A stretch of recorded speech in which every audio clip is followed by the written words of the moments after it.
Hello and welcome to the Brother Slim. My name's Cam, and we are covering some more Into the Unknown updates. Today, Aeon Trespass? No, we're not Aeon Trespass. Enormity update number 31. So, rulebook upgrades, core mechanics overhaul, mini prototypes, and more. Low-key, that's probably the most tame ITU update title in many, many moons. Welcome back, Spacers. It's strange. The moment when a project stops being a list of tasks and starts to feel inevitable. You look around the table and realize everyone's speaking the same quiet language of sketches, notes, data, laughter, and 100 other tiny arguments that somehow point in one direction. That's where we are now. The pieces of enormity are no longer scattered across departments because they're beginning to fuse. The systems hum in unison, the production line is awake, and the game feels whole. In this update, we'll take you into the heart of that process, how we reshape the rulebook and combat rhythm, how production is going, and how the prototypes from the factory turned myth into matter. We'll also share a quick note about what's changing inside our customer support, because even ships like the Shepherd need a little internal tune-up. Cool, very cool indeed. ITU has they always get things done, but it takes a very long time for the customer support. So that's awesome to hear that scenario that they're working on. Production updates. Don't mind me, quick drink of water as we look at this piece of art, which I think we've seen before, but still cool nonetheless.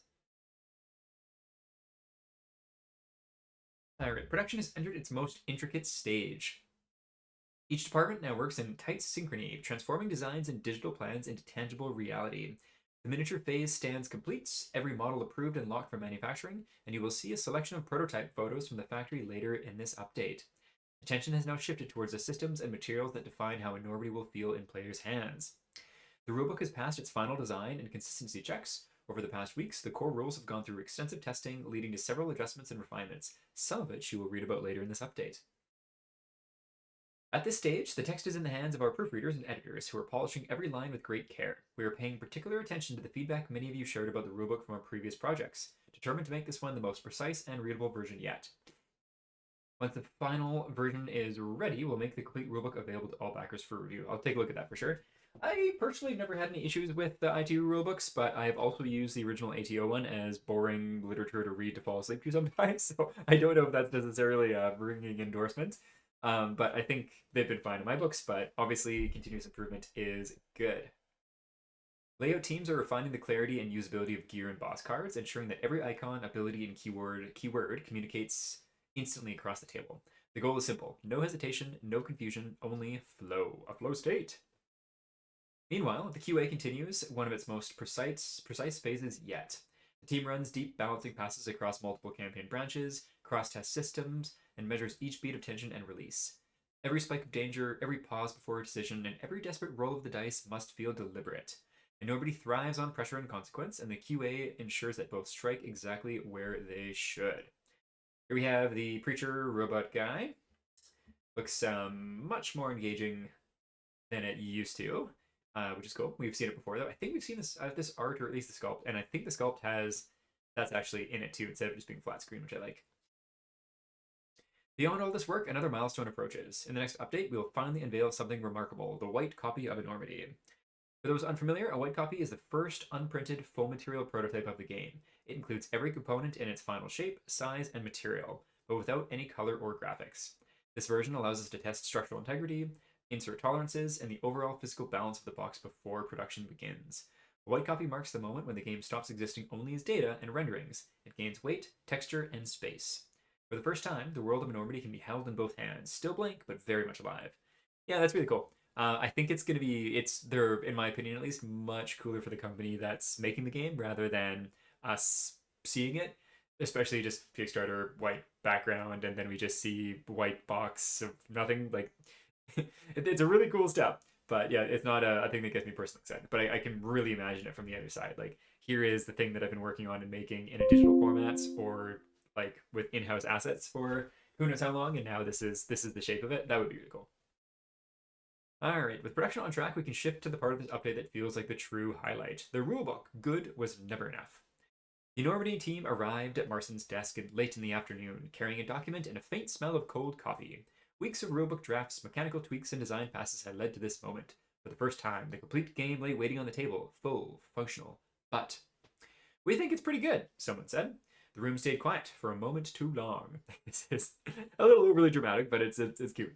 Marson looked at the rulebook, then at the team. His voice was calm, almost soft, yet it carried through the whole room.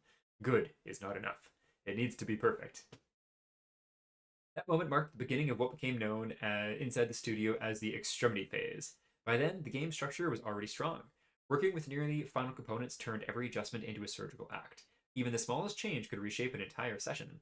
Matthews described it as operating on something that already breathes. Everyone understood exactly what he meant. I think I got to meet, unless there's multiple Matthews, I think I got to meet him at Essen. He was an absolutely lovely fellow. Extremity became the studio's quiet mantra, the pursuit of precision, the push beyond good. That's something we've seen before, but still very cool. The pulse test. The team gathered in Marston's room to find the pulse of Enormity. On the table, one of the dark side of the sun scenarios. Tight corridors and vertical spaces are perfect for stress testing every system. Prismic and Dawid from design joined Kekper from testing, set up the board. From testing and set up the board. Marston watched from the side, silent, taking notes, ominous. They wanted to show how the systems connected stealth, movement, blips, combat, and escalation. The first run unfolded in silence. The team moved carefully, avoided noise, and slipped through the map unseen. It was clean, efficient, even elegant. The second run began louder, with alarms triggering and waves of intruders flooding the deck. Northland worked, the rules held, the systems responded, and the missions ended as planned. Yet when it was over, everyone knew something still felt off. The stealth run felt safe for far too long, the loud run turned predictable too fast. The tension, the heartbeat of Enormity, faded in between. Marston pointed to the board. If you want stealth, that's fine, but enemies must stay unpredictable. Sooner or later, open combat must happen. Extraction should always happen under pressure, never in calm. So it was more about rhythm than just difficulty or balance. The decision to revisit core systems came that same day. From that session onward, Extremity stopped being a concept and became practice. Cool. So yeah, again, that's kind of like a dramatization story version of stuff, but it's cool nonetheless, because I kind of had some similar thoughts with the tabletop sim demo, where like it was fun, but it didn't feel like really frantic. I think the last time I played it, it did a little bit more, but that was also because I think I was misplaying it wrong and making it harder than it should have been. But yeah, the gist of that is good, because the full 10-round track, if I was to do that in one session, that would probably take me like 4 or 5 hours. Part of that was having a really old slow computer at the time, also being new to the rules every single time I played, and then also just on the computer, I found it like took a lot more time to look around and do things. So I would say that probably would chip off an hour. So like 4 hours per session feels way too long, and there were like big lulls, kind of at the beginning and then kind of in between too, before it really started to ramp up. So all those things sound good to me. Slight update on the bullet markers here too. Yes, I think they would talk about that in a second as well. But this kind of thing, and this is a very small version of it, but is one of my favorite things about following ITU as a company, is just watching the assets and components slowly evolve as they work towards production. These just used to be like little just circle dots in the middle of these tokens, and now they're these fun little mutating polyps, shall we say, with just some really, really nice little detail of like those red highlights on the wall too. So really small touch, but just kind of fits that bill of creepy sci-fi alien goodness. Where the threat begins. Once a decision was made, the first thing to go under the knife was pacing. Blips became the focus. They've always represented something in the dark, unseen, waiting, but they moved too predictably, too politely. The new design made them faster, sharper, and more determined. They now spawn closer to priority targets and pursue more intelligently, closing distance instead of circling it. That sounds good too. It was like you could kind of you could game it, but you'd always be taking a risk because you don't know necessarily which direction they'd always move, but you would know sometimes. So that sounds good. Scouting them became riskier. The base scout AT rose from 1 to 2. I think I was playing with 2 last time, and that was a challenge. Making discovery harder and more uncertain. The action no longer grants immediate attack. It allows you to reposition a blip instead. You can buy a moment of time, but safety never comes cheap. Numerical values may still change as we finish the final balance passes, so do not hold too tightly to specific numbers. Yep, that is super fair. Then came a new addition, the ambush blip. When revealed, it strikes immediately, even if the scout test succeeds. The first time it appeared during testing, the whole table froze. That's dramatic for sure. But it's cool hearing the design process regardless. What had been routine suddenly felt dangerous again. That small unpredictability shifted the entire tone of exploration. The map started to feel alive once more, whispering threats before showing them, watching from the dark as players took one step too far. Cool. More tokens there too. What these ones mean, I don't actually know, because it's got the different colors on there, so we'll see what that means. As an aside, though, so the ambush blip reminds me of the trap card in Kingdom Death, where you know it's coming, you don't know where it's going to be, but you know it's coming, and it can add a lot of tension. So I feel like having this similar kind of mechanic in the blips will be a good one. The ship awakens. As the new systems took shape, the environment had to evolve with it. The board could no longer serve as a static backdrop. Every surface, every corridor needed intent. Each extraction run now begins with pressure. Two intruders wait from the very start, their presence turning the first movement into confrontation. I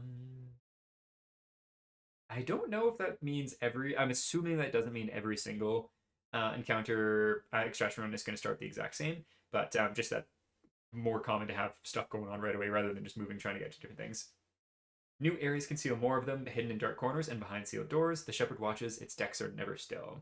Intruder breach points now punctuate the maps, marked zones through which the enemies can enter mid mission. They keep the tension alive, ensuring that no path stays safe for long.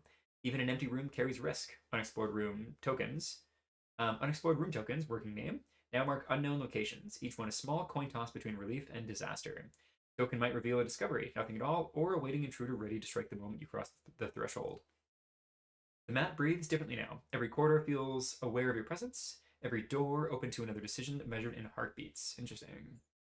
To keep pace with the increased pressure, movement itself had to become smoother. Interacting with consoles or engrams no longer interrupts your turn. Yeah, because I think it required one of your card actions to be able to do that before, which slowed things down, and I think removing that sounds good to me.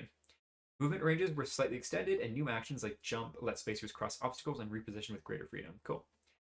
Extraction changed too. Once the point is unlocked, it can be triggered instantly. There are no more delays, no scripted countdowns. If you find a way out, you take it, though the ship rarely lets you leave without a fight. That sounds good to me. Like the idea of countdowns was fun.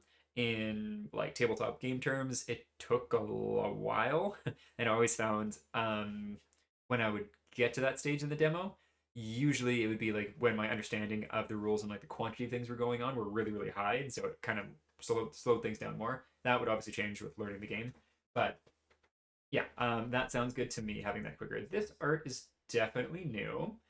Can't remember if it's called Enormity or From the Unknown or what it might be called, but like the bionics, shall we say, the dark magical powers you can get, this has got to be to do with that. I'm assuming these aren't miniatures that we'll get, just renditions of some of the crazy abilities you'll be able to get, but still really cool arts. Galaxies and all kinds of cool science stuff that I have no idea about on the spacesuits. Very, very neat. The clock that watches. Every system needs rhythm, and in Enormity, that rhythm comes from time itself. Countdown track sets the pressure that grows across each mission. Earlier versions gave players too much space and too many quiet moments between threats. Yep, fully agree. The new structure is shorter, replacing the 10 steps with only 7. 2 white, 2 red, 2 black, and the final 0 hour. Yeah, that sounds good, because it took me so long to get to 0 hour before, so I like that. The total duration remains similar, but the feeling is different. As the track advances, the world reacts, enemies move with greater intent, systems accelerate, and extraction becomes a race against the inevitable. The mission now rewards quick, deliberate play. Every hesitation costs ground, and ground is time. 0 hour always waits, and it's closer than it seems. Second strike. So starting class, shadow agents, weakened attack. I think weakened attack is new. I don't know what that means. But so work in progress on new updated cards. Cool to see.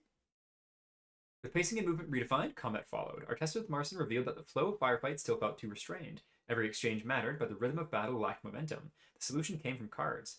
The action deck has been rebuilt to create a faster, more deliberate tempo. Each spacer can now strike twice during a single turn, a full attack and a lighter one.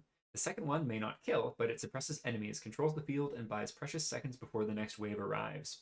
Combat now breathes in bursts, attack, adjust, adapt. Okay, it'll be interesting to see how that works out. Extra actions increase adrenaline, pushing players toward faster, riskier turns. To keep the flow steady, spacer tokens are now resolved at the end of each round rather than mid-turn. Yep, that sounds good too. This change keeps the rhythm intact and removes unnecessary breaks in the middle of the action. There was a few breaks previously, and so I think this is the second adjustment that they've made to that, so that's cool. Core skills, Analyze, Rearm, Rationalize, and Scout were moved onto their own set of double-sided cards. Each includes movement on the reverse side, expanding tactical options without adding complexity. Every hand now feels more flexible, every turn alive with possibility. The result is subtle but profound. Encounters now unfold as controlled chaos. Every decision pushes the next one forward, and every moment of calm feels temporary. Behavior calculator. During the draw BP card attack step, draw 2 BP cards instead and choose which one to attack. Shuffle the other one into the deck. If you're in red, I don't actually know what that means anymore. Gain 1 crit symbol during this attack. I'm assuming red health. LAP 5 darts. Those look the same to me, but one is black and one is white. I don't know why. Could be reverse sides. Yeah, not sure on that. I wonder if one's the updated version, or yeah, I'm not sure. Sound that hunts you. Combat introduced speed. The next challenge was to let the world react in kind. The alert system became the spine of that reaction, a quiet layer of tension running beneath every action. Every 12 alert tokens triggers a small reaction. A blip appears, the nearest intruder activates, and another enemy joins the field. The system acts on its own rhythm, measuring player noise and responding with precision. During testing, the first time this event occurred mid-turn, the entire table fell silent. It changed how people played. Players stopped tracking numbers and began to sense pressure instead. That slow, unspoken countdown in the back of the mind. Interesting. I'll have to see that in practice because I feel like it's just counting another thing up, and you can just kind of gamify that too. But if it feels different in play, that's cool. And then maybe they can also have different rules per the various story campaigns that interact with alert trigger tokens in different ways then too. Every move now feeds the system. Firing too often, running too far, and even scanning the environment increases alert. Scanner cards create faint pulses that carry through the decks, a reminder that every signal leaves a trace. Alert overflow no longer resets. It stays in play, pushing the next danger closer. Each point becomes part of a hum that never fades completely. The mechanic keeps the tension. This mechanic keeps the tension alive. The board listens, holds its breath, and waits for one sound too many. Black scanner, red scanner, white scanner. So remember it goes red, white, and then black. And I think these are quadrants that are being moved, maybe? I think that might be it if I remember correctly. I don't know what the thing in the middle is going to be, or what the alert token number is there, but I'm sure we'll learn soon enough. The calm before impact. The countdown track, first mentioned earlier in this update, presents full weight during boss incursions. Time becomes part of the fight itself, setting the pace and defining how long control can last. Bosses now act before the players at the start of each round. This change reshapes the rhythm of combat and forces constant adaptation. Every phase opens with a strike, keeping players reactive and alert. I like that too. Honestly, I think that's the same as ATO and KF. Just something about being put on the back foot right away. It doesn't feel good, but I like it a lot more than like having the turn where you start, but they're too like the enemy's too far away to really do anything. And being able to like get it closer or get it like an engagement range or whatever and react to whatever it's done is fine in my book. Alrighty. As the countdown advances, the battlefield grows unstable. Each step narrows the space for decisions, and reaching 0 hour during combat transforms the encounter in unpredictable ways. I'll be curious how that acts in boss fights rather than extraction runs for sure. The new alert system also feeds directly into these fights. Again, 12 tokens triggers a boss reaction, an attack, a shift, or an escalation. Sound and movement generated throughout the mission become part of the fight, turning pressure into consequence. Boss encounters now mirror the core of Enormity itself. Continuous tension, limited control, and a sense that every second counts. Cool. This art we've seen again, but it's very nice. Controlled chaos. Work on Extremity brought every system together. Blips dictate movement. Movement builds alert. Alert fuels response. Oh, I like how they're bringing it all together in this. That's nice. Countdown shapes the pressure that holds everything in place. Each run feeds the next. Each run feeds the next until the board begins to feel alive again. Tension no longer rises in bursts, but moves like a slow current under every action. Players learn to read the rhythm of the board and hear it, not just play it. Moments of silence at the table change too. They feel measured, temporary, like the calm before the storm. Conversations grow quieter, plans become shorter. The game watches and waits. Extremity was never about rewriting Enormity. It was about finding its pulse and letting it carry through every decision, every roll, every second on the board. Good was never the goal. Nice. That's a really nice kind of through line and tie back to the rest of the update. That's some fun writing. Minis, minis, minis. Every miniature begins as a digital sculpt, polished until it meets both artistic vision and engineering precision. Once ready, I got to talk to Marcin very briefly about their tooling process. It sounds so arduous, like in the best way possible, because it's the company, any miniature game making company trying to make the miniatures as best as possible. It's the manufacturer trying to make the miniature production process as smooth as possible and efficient as possible. So it's like the war of quality versus speed. And what's the pyramid? You can have two things, not three. So you can have quality. I don't think you can have quality and speed. Let's say you could have quality and speed if you don't have money. So it'd be like finance, quality, speed. You can only have two. You can't have three. Okay. Where do we get to? Once ready, these files travel to the factory for verification, where production specialists adapt them for tooling, the process that prepares each model for physical casting. Adjusted versions return to us for inspection, where we review every contour and joint, approve necessary refinements, and send them back for the next phase. From those approved files, the factory creates the physical prototypes used to test the molds, materials, every fine detail of the sculpt, and that is where we are now. The prototypes have arrived and they look every bit as sharp and unsettling as we imagined. Below, you can see a selection of them, captured in their pure, unpainted form just as they emerge from the factory. Goliath.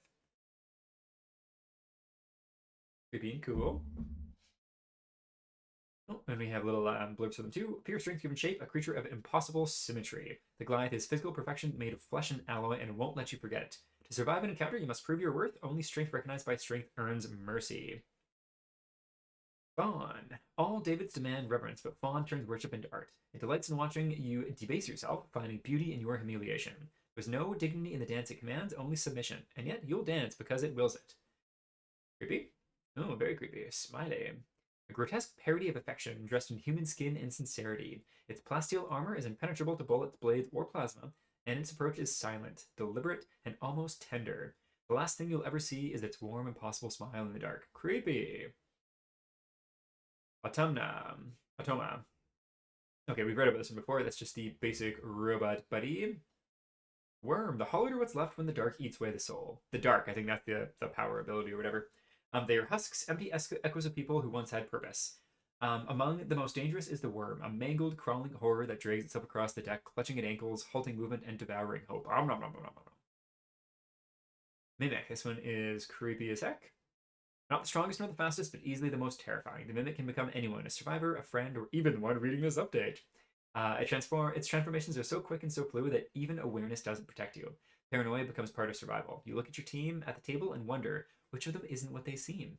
It's an intelligent agent of chaos, an apex predator of uncertainty. More photos are on the way. We'll show additional pics across the upcoming updates.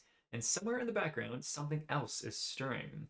Piotrek, our miniature artist and painting virtuoso, you might see him on Discord as ITU Offek, always ready with advice and color theory, has started painting the Enormity mini prototypes. We cannot say yet why we need them painted now, but he agreed to share an early work in progress photo of the conductor. And the results already look haunting. More will come soon, but for now, we will let the silence do the talking. Look at that smile. Beautiful. Cool. I wonder what these painted minis are for. My guess is a playthrough video of some kind. I feel like that just makes the most sense. Which would be awesome. I think one thing that we don't see enough of, in my opinion, and I mean fair, it's expensive time and work, but is like playthroughs with painted miniatures. In my opinion, it adds so much to the immersion, and yeah. So if that's the case, don't see it, and if not, we're excited to see what they do. Customer support update. Behind the scenes, a small storm has been brewing. Over the past weeks, we've been taking a close look at how our customer support team operates and how we can make your experience smoother, faster, and more personal. Marson decided to jump straight into customer support, sleeves rolled up, helping the team clear the backlog and hunt down recurring issues. A few of you have already discovered that firsthand. Yes, some of those emails really did come from him. That's fun. The goal is simple, to give every player, backer, and curious soul the kind of response we'd want to get ourselves. That means clearer communication, quicker turnaround, and more direct contact when it matters most. We're also much more active on our Discord server, chatting, answering questions, and keeping you in the loop as things move forward. If you ever wonder what's cooking behind the curtain, that's usually where to find out first. Things are settling into shape, the backlog is shrinking fast, and we're confident that from now on, everything will run smoother. I want to hang out in that Discord more. Like, I'm in a whole bunch of Discords for various things, usually work-related, and I always lose track of most of them, and I also stop getting updates for them, and so I struggle keeping up on that kind of thing, but it feels like a good one to be part of. Especially how much of their stuff I cover. I freaking love these guys. Things are settling into shape, the backlog is shrinking fast, and we're confident that from now on, everything will run smoother. Thanks for your patience and for being the kind of community that makes us want to do better. Heck yes. Closing transmission. The next update will arrive a little earlier than planned on December 18th, 1 week ahead of schedule to avoid clashing with the holidays and to give everyone a quieter end of the year. As promised, it will also carry the white copy of Enormity. As that moment approaches, a small reminder, especially for those new to Into the Unknown projects. At the start of each year, our games receive a price adjustment. The shift deflects production scope, material and logistics costs, and the expanding ambition of our worlds. Broader conditions also matter. Global inflation, rising supplier prices, currency volatility, and ongoing geopolitical uncertainty, including the current instability in the United States, all push costs upward. Our titles will never be priced lower than they are now. You can review and secure your copy of Enormity in our pledge manager, Gameplay here. If you plan to do that, this is the perfect time. More information about the upcoming adjustment will appear in the next updates. Yep, I think the way that they do this is super fair. Like Kingdom Forlorn is a great example, and this is going to be a rough ballpark, so don't hold me to these specific numbers. But in Canadian Buckaroos, I think like getting the base game and expansion that they had was like maybe 250 Canadian dollars, and getting that same thing, or maybe even just the base game from like the pledge manager right now would be, I think, about 700 Canadian. Um, so there's a huge change in cost of like what you actually, not what you get, but like the value of the prices. Sorry, I'm struggling with my words today. They discount things hugely during the crowdfunding and then slowly up the price as they get closer to fulfillment. So if there's anything that you want, go ahead and grab it now, I would say. I'm think I just backed a whole bunch of projects recently, so I'm probably just getting a one expansion. I think the weird, creepy Helix chestburster thing. I think I'm gonna get that one. But there's a bunch of cool stuff. There's a obscenely amount of cool stuff. So go check it out for sure. And no, thank you, Spacers, for staying with us through every phase of this journey. Huzzah! So I think this video is going to be longer than usual, and I've said that a few times, so I'm going to sign off right now, but thank you for tuning in, and have a wonderful weekend. Bye!